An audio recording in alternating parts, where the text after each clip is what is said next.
Hi guys, welcome back to my channel. This is Productivity Run. My name is Kayode Oke, and this is where we share practical hacks on being productive in your life, business and career. And today I want to share something that is quite dear to my heart. Of course, my background within the industry in which I worked as an engineer before moving into project management and things like that.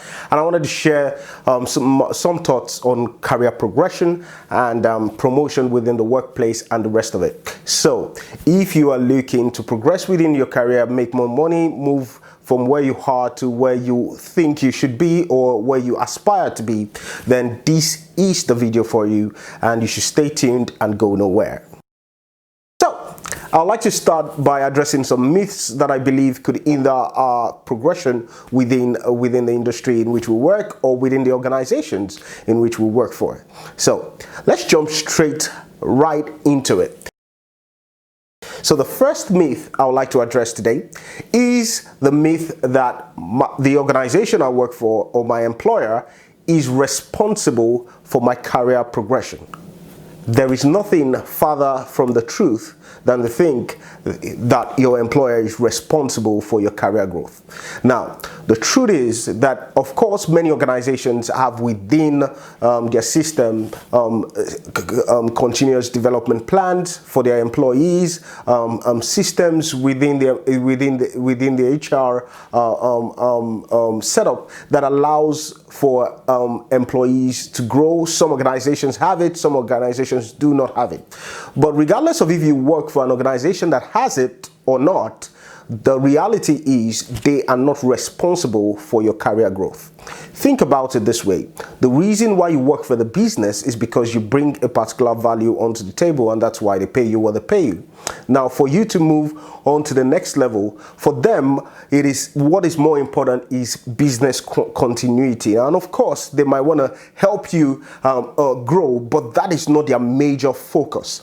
Now, for you who is running a career, your business is your career, and your business, your career, is helping your employer get value from your skill and whatever you do.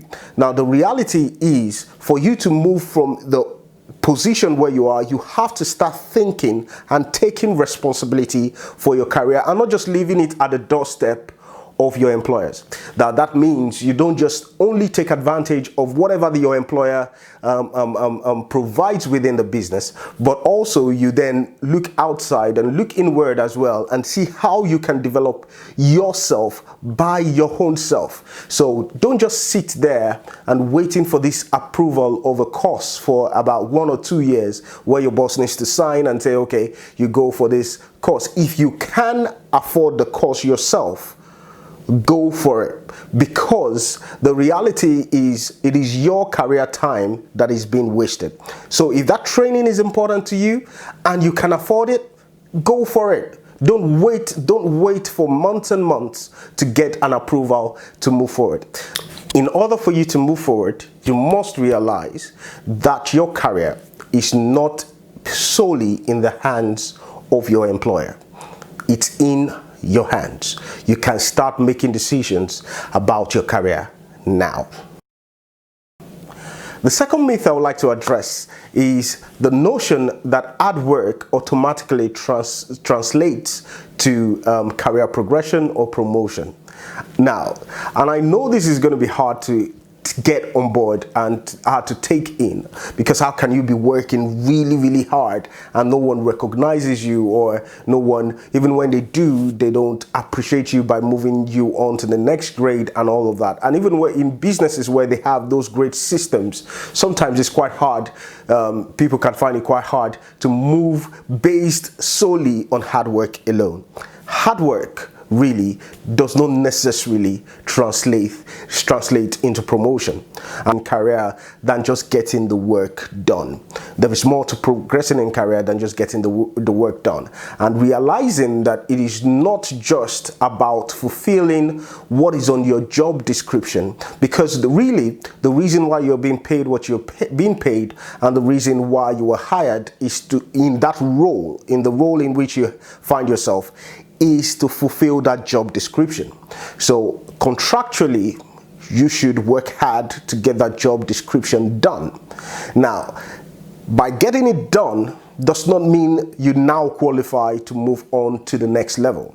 So what then qualifies one to move on to the next level? There are a number of things involved there, but hard work alone is not enough. There are other things involved. So you have to look at things in the realms of your attitude. You looking at, okay, is this the next level I want to be within my career? This is the next role I want to get into, and finding an opportunity to be able to show that you can operate at that level. I remember a time in my career when I wanted to move from one level to the other.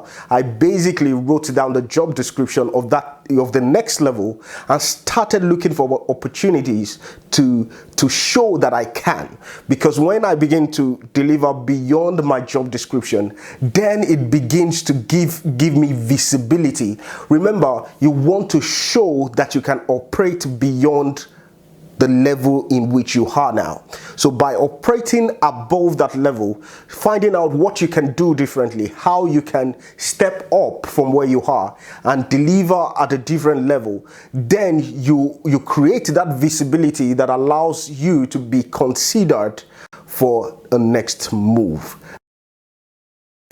Okay, myth number 3, politics within the workplace is bad. And I'm not going to get involved because it makes everywhere toxic.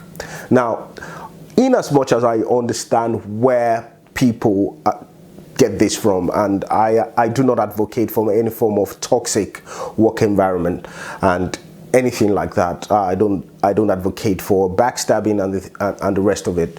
But politics in the workplace, sometimes it can be a very good thing. It could be simply about networks, because at the end of the day, where decisions are being made on who gets the next role or who gets promoted, sometimes it is about somebody speaking for you in the room where the decision is being made. And it is important that you realize that aside from your hard work, that ensuring that you create good relationship, helping other people when they need help within the organization, when they need help within your department, being the go-to person, ensuring that you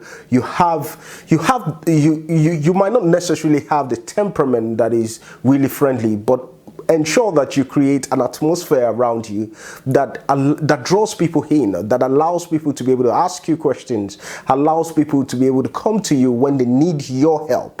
Now, that is quite important, because when people know that you're a go-to person, they think about you, and they think about you as being responsible, being able to take on challenges. Now, if you think and create a personal brand, so to say, and create in people's minds that Mr. A, assuming that I'm Mr. A is responsible, Mr. A would take ownership, Mr. A is the go-to person, Mr. A can step up to the mark. If you can tick all of those boxes in people's minds, then they are willing, especially if you help them along the way, they're willing to help you or speak for you when it is required. There is a saying from Zig Ziglar that says that you would be able to get what you want if you help enough people get what they want.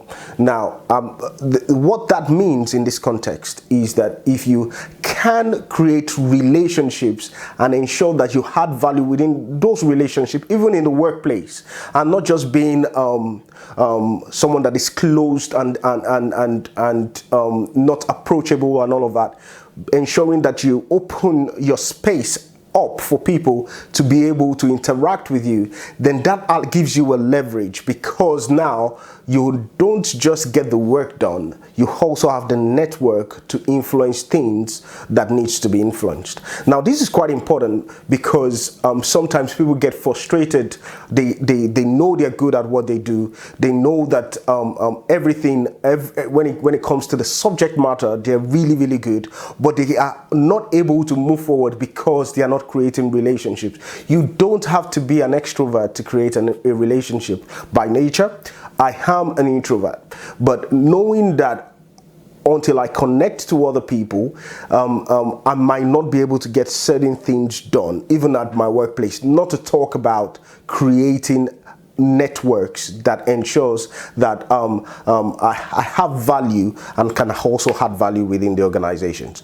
So, if you can get these 3 myths out of your mind and pursue your career, take responsibility for your career, ensure that you do more than just add work, and think about the role in which you want to take and begin to act in that light, and then take out the old toxic thing out of your mind and really create relationships within the organization. You are on a good path, a very good path to having a good career and a career development. So I hope you have been able to pick 1 or 2 things from this video. If you have applied something within your career that has worked for you before now, please feel free to put it within the comment box and we can continue the conversation from there. For more videos like this, click the subscribe button and also the notification button so you can get notified when we put up a new content. And until then, see you later.